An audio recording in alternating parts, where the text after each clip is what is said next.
You're a prison guard. You're a tough guy. You've seen it all. It's been a long day at work. You've just arrived home. As you reach into the fridge for a cold drink, you hear a noise, a knock at the door, kind of monotonous, also a drumming. You open the door. There are 2 children there, between 12 and 14 years old. They want to come in. They want you to invite them in. You don't know who they are. You don't know why they want to enter your house. They keep repeating the same question over and over. May we come in? And you get afraid. Why don't you just ask us in?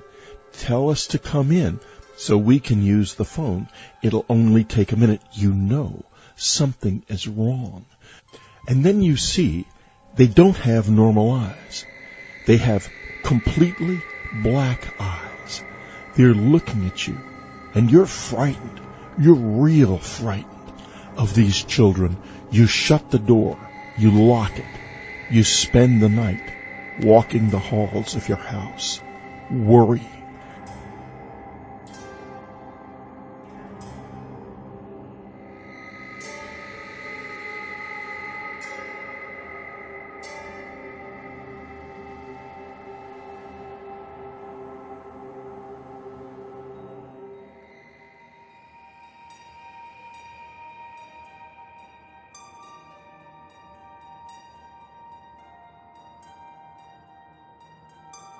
Black-eyed people, sometimes called black-eyed children, or BECs, are young people, often children, with eyes that are solid black, with no differentiation between the sclera, pupil, or iris, and are occasionally reported to have blue, or bluish-tinted skin, like that of a corpse.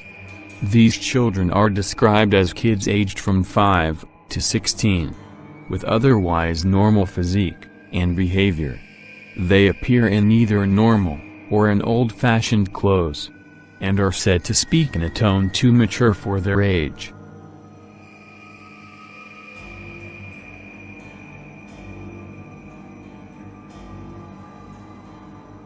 Often these children can be seen playing games and singing old nursery songs. They are usually seen near abandoned or deserted areas. Sometimes, the reports talk of them appearing at one's doorstep, usually alone, or in a pair. They appear to be unusually confident, yet shy children who avoid your gaze, and look down, hiding their eyes, but speaking with an eloquency far beyond their apparent age. Those who report encounters with them often feel that the children were somehow supernatural and extremely dangerous, though they could not explain why. Often using the mannerisms and speech patterns of an adult, they occasionally even possess the voice of an adult. They will usually attempt to talk the victim into allowing them entry into their home to use a telephone, or to be safe from some unspecified danger. Occasionally, when seen outside the home, they will immediately stop their play, and stare at you, or, if possible, approach you, asking for a place to stay, or trying to talk you into giving them a ride home. Often, people begin to agree to their requests against their better judgment, even though the request will seem vaguely unsettling, without realizing why it is. Should you discover that their eyes are completely black, the children become very angry, and insistent on you complying with their demands. Some people who have encountered the children feel that the children may have been using some form of low-level mind control to get them to comply. And giving people a flavor of what it was like for him when he realized that these 2 children at his door were not normal. But tell us a little bit about the Paul case, if you will, because you've talked to him personally. How did you first get in touch with him, or did he get in touch with you? Well, I knew Paul for some time, just as an acquaintance. And Paul was one of those people that I'm sure a lot of those involved in investigating paranormal have run into before. He professed that he was a complete skeptic, but at the same time, he couldn't seem to leave the topic of the paranormal alone. He was always making cracks or jokes, and I sort of had this feeling that this is a man who can't leave this alone because he has a story himself. And finally, one day I was having lunch, and I ran into Paul, and he asked if he could join me. And he sat down, and he started to open up. Now, this is a man he was a prison guard. He'd had a very, what I would say, an intense life. I mean, he'd seen prison brawls and people shanked, and there was nothing about this man that was weak in any way that we would commonly believe. Well over 6 feet tall, bodybuilder, martial artist, broke down almost in tears when he related his story to me of encountering 2 children that showed up at his doorstep and instilled terror in him. And he was still having trouble when I met him and had extensive conversations with him, coming to grips with what had happened and why he had reacted in this way to 2 seeming children at his doorstep. He was in his kitchen, and he'd just come home, and he heard this continuous knock, knock, knock, knock, knock, knock, knock at the door. Is that right? That's correct. And that's typical of the way they announce themselves. Yes, it is. They never seem to use doorbells for some reason. And as probably anyone would react, he stood there for a moment wondering exactly what the sound was. And when he realized someone was knocking, he wondered why they hadn't used the doorbell. He went to the door and opened it, and there were 2 young boys standing on his doorstep. And he began to have this exchange with them, trying to figure out who they were. He lived in a suburban neighborhood, knew everyone in the neighborhood, had a child himself, but his child was much younger, so he knew this wasn't any friends of his child. And he began to grow very uneasy talking to these boys. They were insisting that he invite them into the house. And but they didn't actually come in, and that's consistent, isn't it? Yes, it is. They don't cross the threshold. They try to convince the person to invite them in. There's resistance. Paul was too scared. He was, and when he realized these boys had solid black eyes, the fear in him just increased dramatically. He ended up slamming the door on them. Yeah. Bracing himself against the door. That would be one logical reaction. Yeah. And he crossed the room trying to shake off this feeling that he was experiencing, because it was not something this man was used to. He was not a person used to being afraid. And to try to rationalize in his mind why he would be afraid of 2 children just standing on his doorstep, he couldn't comprehend what was happening. He crossed the room. The knocking continued. He turned and looked at the door and saw the face of one of these children staring in through the side panel, through the glass at him. Yeah. And he was alone in the house? He was alone in the house. Oh, his wife and child were out of town. And at this point, his fear, possibly because he had backed off far from the door, his fear started to blend with anger. Yeah. And he felt almost rage and ran to his bedroom to get his revolver and came out, rushing out, determined to confront these boys and run them off. And this is not the kind of behavior that this is a very controlled person. Well, yeah, especially someone in his profession is going to be very aware of the way the law works in regard to his use of that gun. Exactly. But he was determined to take that pistol and run these boys off of his property, and hopefully, he hoped to frighten them the way they had frightened him. But of course, in the few moments it took him to rush to the bedroom, grab his gun, come back out, fling the door open, these boys had vanished. Now, describe the boys precisely for us, will you? What they were wearing, how they stood, all of that. These boys, the average age in these encounters ranges from about 8 years old to around 13. Falling somewhere right in the middle is what the bulk of people who experience these children believe the age to be, around 10 years old. These two particular boys that Paul confronted were wearing just very nondescript clothing. They were standing on his porch initially, sort of looking down, not directly at him. Their skin was rather pale. They had a very monotone way of speaking. They didn't seem to respond to questions that he asked them. He tried to, I think you boys have the wrong house. And the response is, well, we'll just come in for a little while anyway. Most people that encounter these children say that they believe the kids are trying to hypnotize them or exert some type of mind control, but because the speech is always very monotone, and there are constant phrases, almost as if they've memorized phrases that they keep repeating over and over and over again.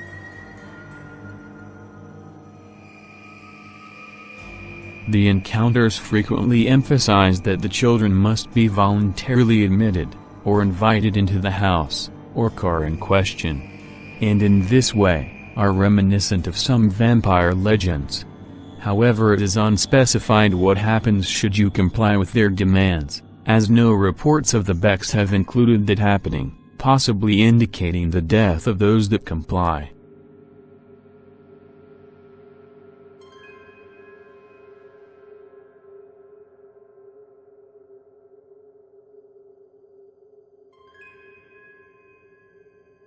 I can't find a single story of somebody who let these kids in and then was able to tell about it.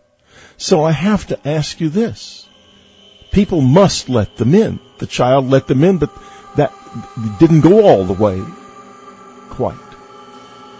Sometimes people must let them in. What do you think happens to those people? I think that they meet with great misfortune.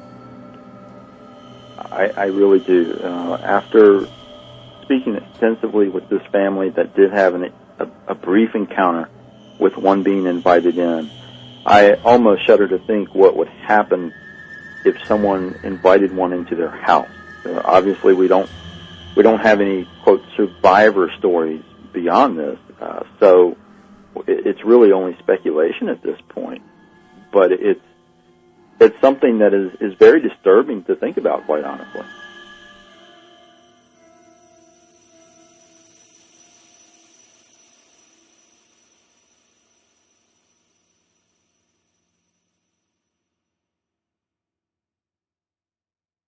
Sometimes thought to be the spirits of lost or murdered children, the Becks are thought to be the harbingers of ill will and personal doom. This is real. It's really happening. But here's the question, Dave. What is happening? What are these things? You're the expert, the paranormal investigator. You've been looking at this for years. Where do you come out? Where I come out, and I thoroughly examine, as you saw in the book, all the various possibilities that would explain what these beings are. I really made an effort to do a cross comparison, because the strange thing about this phenomena is that they actually share traits with a lot of different paranormal manifestations. There are correlations between demons or vampires, ghosts, alien hybrids, a vast array of different things. But my ultimate conclusion on a personal level, I believe that these beings are some type of, for lack of a better word, interdimensional beings that are crossing over into our level of existence for some sinister purpose. A purpose we don't know. Exactly. Because the people who do invite them in are either gone or have no memory whatsoever of whatever happened to them. Exactly. And there could be anything. These people could be possessed. We just have no idea what happens behind that closed door.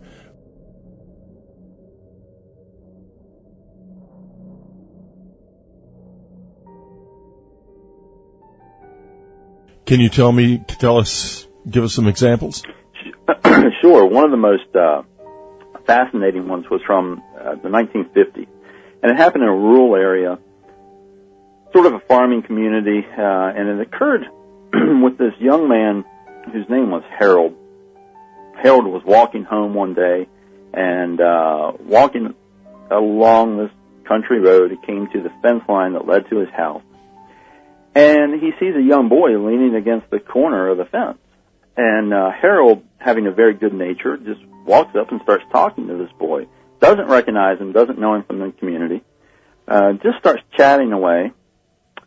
And this boy looks up at Harold and says, "I want you to take me to your house.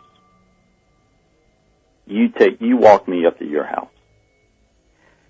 And Harold just sort of felt a chill with this boy's response. The boy didn't respond to any of Harold's questions. He just comes out with this comment, demanding to be carried up to Harold's house.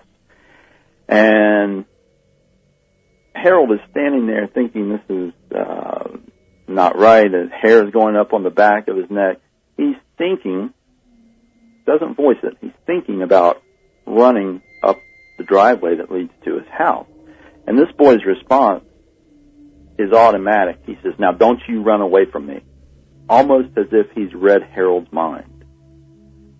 Now we could put that down to body language, but it's a very strange coincidence, if so. And when this happens, Harold has realized, looking at this boy, that this boy has solid black eyes. Harold's terrified. He starts running up the drive, heading for his house to get away from this boy. Partway up the drive, he hears what he described as the screech of a bobcat coming from this boy. And that sound is enough to help Harold break his personal record for reaching his front door. Fascinating about this story, Whitley, is that Harold, of course, he makes it to his house and he relates the story to his parents. And fortunately, Harold was a young man with a very good reputation. He wasn't known to lie or to fabricate stories. But his parents, his mother, automatically assumed, being the more simple country folk that they were, well, Harold has had an encounter with the devil. And, she promptly took him to local clergy to get him blessed and to make sure his soul was safe. But what's interesting is that as the story is passed down, the black eyes were not the focus of the story. So, of course, in the 1950s, there was no term black-eyed children or BEKs or anything that denoted these particular beings. They just assumed Harold has met some kind of demonic entity, and the story as a whole was passed down that way, but the other aspects just has focused on, the scream, the eerie scream, and the idea that this young boy read Harold's mind. Those were all equally as important. And going back in history, this is what you find. There are cases of black-eyed beings. It's just that the eyes were not the sole focus of the encounter. This article recounts the story of Brian Bethel, a reputed veteran journalist and columnist at Reporter News, which took place in 1996, and is known as the earliest documented black-eyed children encounter on record. The following is from Brian Bethel testimony about his encounter with the black-eyed children. It was about 9:30 p.m. when I left from my relatively isolated apartments. It's about 10-15 minutes or so to downtown. Abilene has a population of about 110,000. Right next to Camelot Communications' old location is a $1.50 movie theater. At the time, the place was featuring that masterwork of modern film, Mortal Kombat. I drove by the theater on the way into the center proper, and pulled into an empty parking space. Using the glow of the marquee to write out my check, I was startled to hear a knock on the driver's side window of my car. I looked over, and saw two children staring at me from the street. I need to describe them, with the one feature, you can guess what it was, that I didn't realize until about halfway through the conversation cleverly omitted. Both appeared to be in that semi-mystical stage of life children get into where you can't exactly tell their age. Both were boys, and my initial impression is that they were somewhere between 10 or 14. Boy number 1 was the spokesman. Boy number 2 didn't speak during the entire conversation, at least not in words. Boy number 1 was slightly taller than his companion, wearing a pullover, hooded shirt with a sort of gray checked pattern and jeans. I couldn't see his shoes. His skin was olive-colored and had curly, medium-length brown hair. He exuded an air of quiet confidence. Boy number 2 had pale skin with a trace of freckles. His primary characteristic seemed to be looking around nervously. He was dressed in a similar manner to his companion, but his pullover was a light green color. His hair was a sort of pale orange. They didn't appear to be related, at least directly. Oh, great, I thought. They're gonna hit me up for money. And then the air changed. I've explained this before, but for the benefit of any new lurkers out there, right before I experience something strange, there's a change in perception that comes about which I describe in the above manner. It's basically enough time to know it's too late. So, there I was, filling out a check in my car, which was still running, and in a sudden panic over the appearance of two little boys. I was confused, but an overwhelming sense of fear and unearthliness rushed in nonetheless. The spokesman smiled, and the sight for some inexplicable reason chilled my blood. I could feel the fight or flight responses kicking in. Something, I knew instinctually, was not right, but I didn't know what it could possibly be. I rolled down the window very, very slightly and asked yes. The spokesman smiled again, broader this time. His teeth were very, very white. "Hey, mister, what's up? We have a problem," he said. His voice was that of a young man, but his diction, quiet command, something I still couldn't put my finger on, made my desire to flee even greater. "You see, my friend and I want to see the films, but we forgot our money," he continued. "We need to go to our house to get it. Want to help us out?" His command of language was incredible and he showed no signs of fear. He spoke as if my help was a foregone conclusion. When he grinned, it was as if he was trying to say, "I know something. And you're not gonna like it. But the only way you're going to find out what it is will be to do what I say." Well, was the best reply I could offer. Now here's where it starts to get strange. The quiet companion looked at the spokesman with a mixture of confusion and guilt on his face. He seemed in some ways shocked, not with his friend's brusque manner but that I didn't just immediately open the door. He eyed me nervously. The spokesman seemed a bit perturbed, too. I still was registering something wrong with the both of them. "Come on, mister," the spokesman said again, smooth as silk. Car salesman could learn something from this kid. "Now, we just want to go to our house. And we're just two little boys."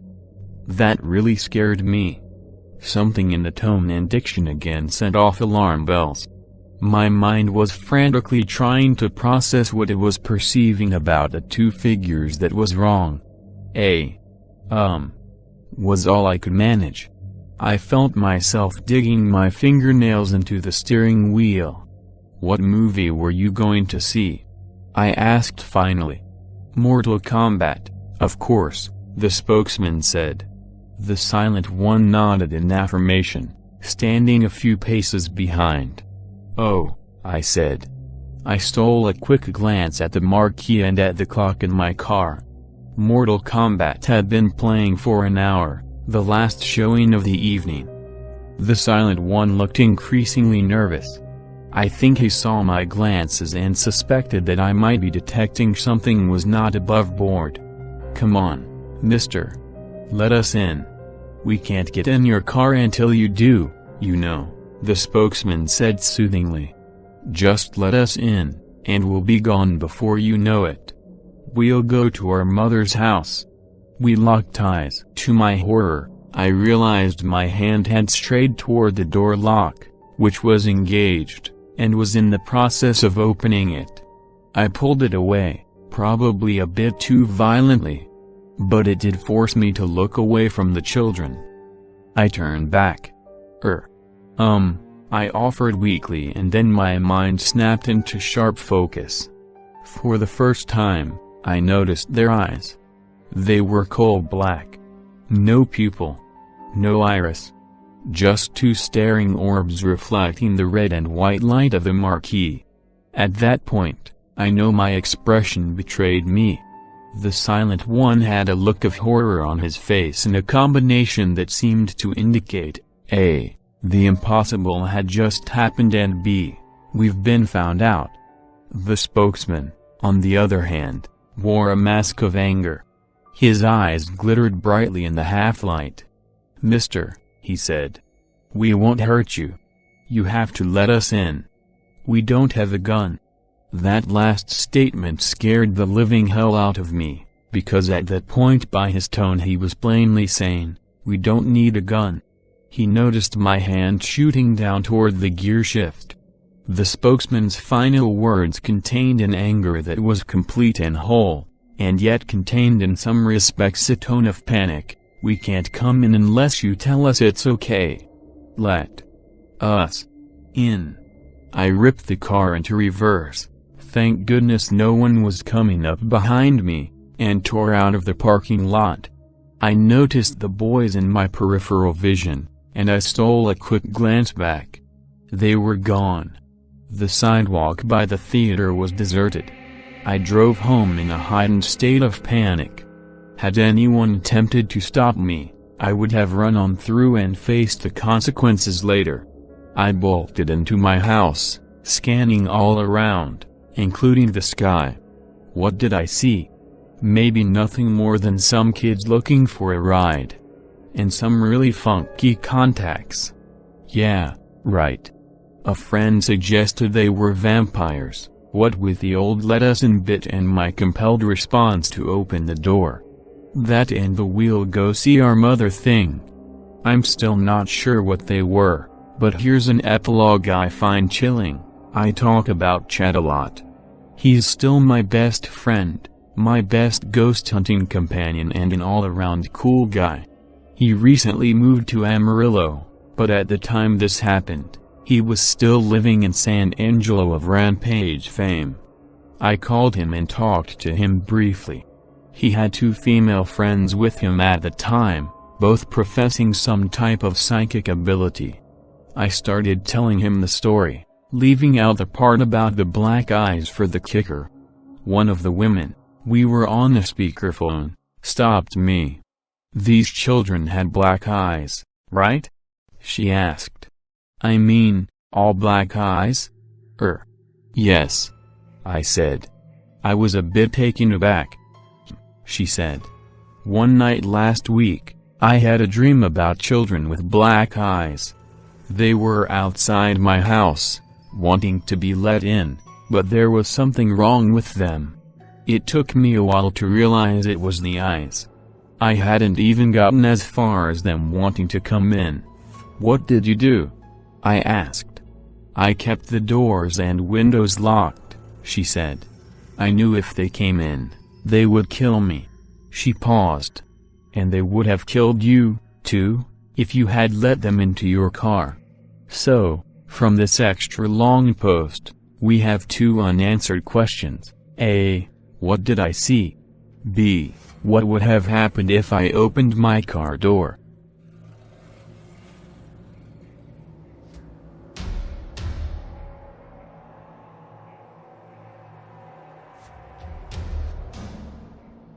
Book of a law enforcement officer, a sheriff's deputy, who had 2 of these kids essentially cornered on a deck when he opened the door of the house to try to find out why these kids were outside at 3:30 in the morning.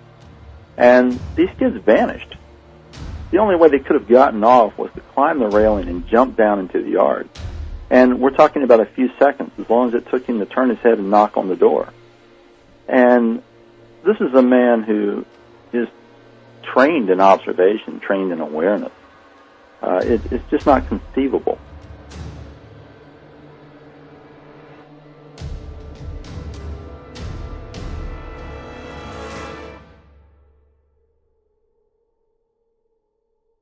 They always ask to be let in. There must be people who say yes. Am I right? Most of the people who encounter these beings, because of the level of fear they experience, they don't invite them in. There are people who are tempted. There are people who experience various states of confusion, trying to convince themselves to just let these children in, that everything's okay. There is one case that is fairly stunning. It's covered extensively in the book, about a black-eyed child that was invited in. And he was invited in by another child. Oh, my. Tell us a little bit about this case, if you will. I will. The case was was pretty fascinating because it was one of the few cases I had seen with children encountering black-eyed children. And the brief synopsis of this case was a woman who was driving home. She had her young son in the back of her SUV. She stopped by a local convenience store, as she did on a regular basis, just to run in and grab some milk and bread. She left her child in the back seat, ran in the store, got what she needed, came back out, jumped in the driver's seat, looked in the rear view mirror, and saw a pair of black eyes staring back at her. She was instantly terrified. She realized that this boy was sitting right next to her son in the back seat. He was on the inside of the seat. So he was like sitting in the middle, and her son was on the side. That's correct. He'd slid over. Yeah. Oh, no. So she immediately felt terror. She leapt out of the car, jerked the back door open, and yanked her son out of the SUV, ran back into the store. And, of course, at this point, the clerk is running from behind the counter, asking what's happening. He's wondering why this woman is running in a state of panic. And the clerk ends up going outside because she's kind of stuttering and stammering that someone's in her car.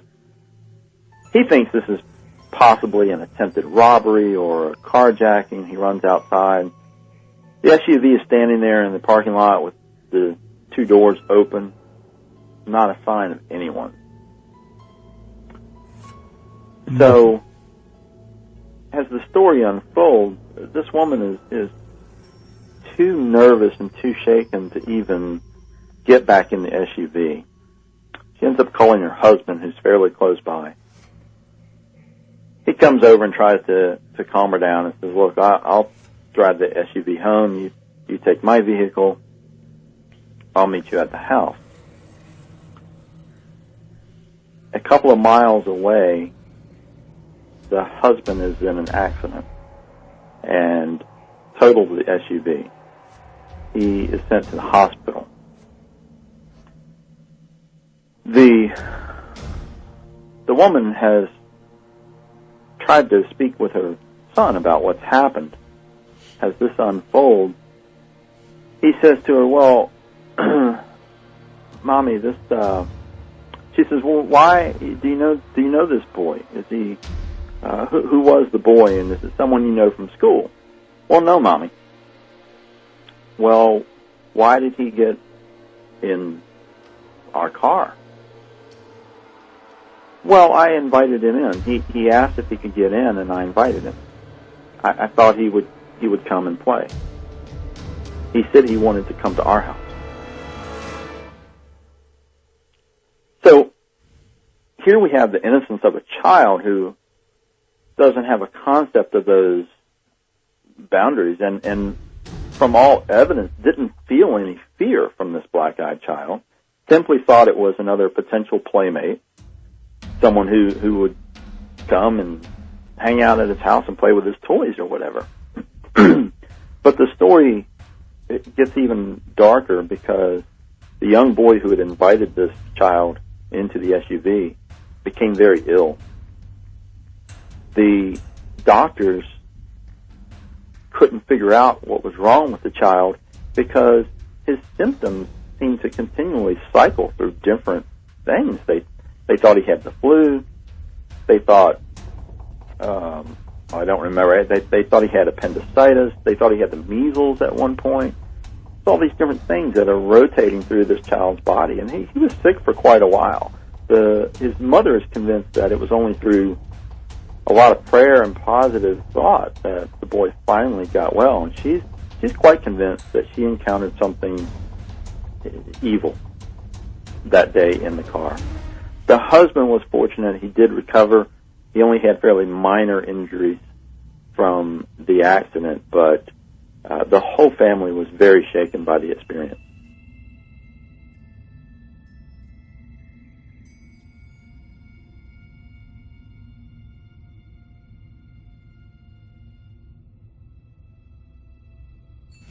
I can't blame him. I know where he's coming from.